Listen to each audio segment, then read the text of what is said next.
Good morning, everybody. Today, or in this short lesson, we are going to learn how to get to Canvas. Okay, so first thing you're going to do is you're going to go to your Clever button in your Extension Tools toolbar.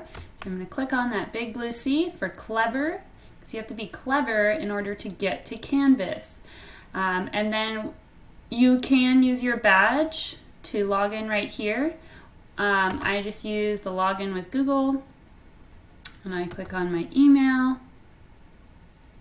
and then I'm in Clever. But remember, you have to be clever to get to Canvas. So the next thing you're going to do is you're going to look for that red circle that says Canvas, and I'll scroll down, and here's my Canvas. They changed it from last year a little bit. Those of you that are in 6th grade, it's brand new to you, so this red canvas is going to be your best friend for Zooming, doing your assignments. Everything's going to be in Canvas.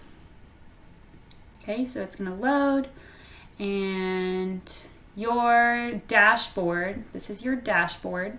This is going to show you your classes, and then you'll learn about it in the next video of how to navigate once you're in Canvas. So that is just how to get to Canvas.